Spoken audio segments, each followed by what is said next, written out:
মমতা ব্যানার্জির পুলিশের কত গুলি আছে না আমাদের কতটা হিম্মত আছে সেটা দেখাবো। মুর্শিদাবাদের মুসলিমদেরকে খরিদ করা, যারা মুসলিম সমাজের বেশ পড়ে দাড়ি আর টুপি মাথায় দিয়ে ২৫০০ টাকা পাওয়ার লালসে যারা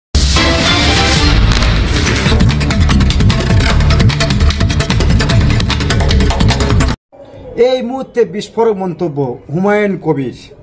মুর্শিদাবাদের বাঘ বলে যাকে জানা যেত, বেশ কয়েকদিন হলো ভিডিও ভাইরাল হয়েছে।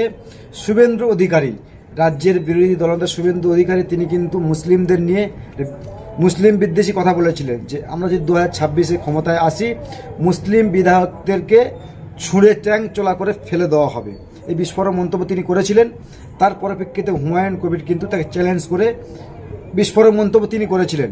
আমরা জানি না হুমায়ুন কবির আসলে কোন দল করে। আমরা কিন্তু দেখেছিলাম 2019 সালে বিজেপির টিকিট নিয়ে হুমায়ুন কবির তিনি লড়াই করেছিলেন।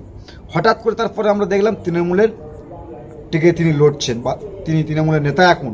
যে বিস্ফোরক মন্তব্য হুমায়ুন কবির সাহেব তিনি করেছেন, সত্যি খুব মারাত্মক মন্তব্য তিনি করেছেন। তিনি বলছিলেন যে ভিডিও ভাইরাল হয়েছে, নিশ্চয়ই আপনাদেরকে দেখাবো। তিনি বলছেন যে মমতা ব্যানার্জির পুলিশের কত গুলি আছে আর সব কী সব চ্যালেঞ্জ করছিলেন, আর বলছিলেন এ সমস্ত ভাতা ফাতা দিয়ে সরকার চলতে পারে না। আরও বিস্ফোরক মন্তব্য তিনি করেছেন।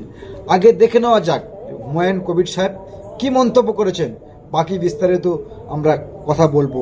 চোখে চোখ রেখে আমরা অন্যায়ের প্রতিবাদ করব। চলুন ভিডিওটা দেখে নেওয়া যাক। মমতা ব্যানার্জির পুলিশের কত গুলি আছে না আমাদের কতটা হিম্মত আছে সেটা দেখাবো। মুর্শিদাবাদের মুসলিমদেরকে খরিদ করা, যারা মুসলিম সমাজের বেশ পড়ে দাড়ি আর টুপি মাথায় দিয়ে ২৫০০ টাকা পাওয়ার লালসে যারা এখানে এদের এই সরকারের সঙ্গে চামচাগিরি করছে, তাদের বিরুদ্ধেও সমাজে আগামী দিনে জিহাদ হবে। কি করে এখানে মুসলিম সমাজকে এইভাবে অসম্মান করা হচ্ছে? ৭২ ঘন্টার মধ্যে শাওনি সিংহ রায়কে অপসারণ করতে হবে, সেই জায়গাতে নিয়ামত শেখকে বসাতে হবে। শাওনি সিংহ রায়কে যদি না অপসারণ করা হয় তাহলে এই তৃণমূলের পার্টি অফিস ঘেরাও হবে। আমাদের নেতৃত্বে আমরা ঘেরাও করব ওই শাওনি সিংহ রায়কে অপসারণ করার দাবিতে। তারপরেও যদি শাওনি সিংহ রায়ের পক্ষে মমতা বন্দ্যোপাধ্যায় থাকে, মমতা বন্দ্যোপাধ্যায় তার পক্ষে থাকবে। আমরা কি করব তার ইঙ্গিতের কোনো প্রশ্ন নাই। পরবর্তী সিদ্ধান্ত ৭২ ঘন্টা পরে জানাবো। দর্শক দেখলেন হুমায়ুন কবির।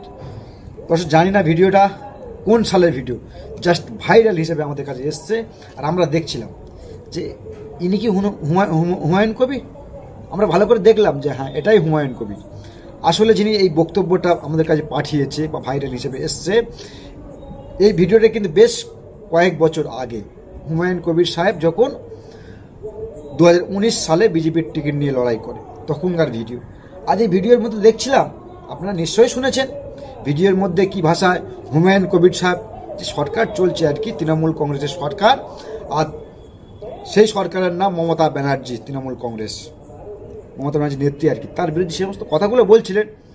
আমরা ভাবছিলাম যে হুমায়ুন কবির কি এটা? আমরা ভালো করে দেখলাম বিস্তারিত, হ্যাঁ সত্যি তো হুমায়ুন কবির। দর্শক অবশ্যই ভিডিওটা শেয়ার করবেন আর কমেন্ট বক্সে কমেন্ট করবেন আর চোখ রাখবেন আপনাদের কণ্ঠ, আপনার কণ্ঠ ইনসাফ টিভিতে সত্যের জন্য কথা বলি।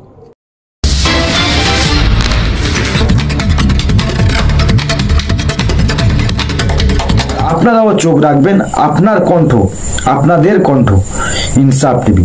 সবসময় শাসকের চোখে চোখ রেখে আমরা কথা বলি। আমরা ভয় পাই না, আমরা ভয় দেখাই, সত্য খবর আমরা তুলে ধরি। আপনারাও চোখ রাখবেন ইনসাফ টিভির পর্দায়।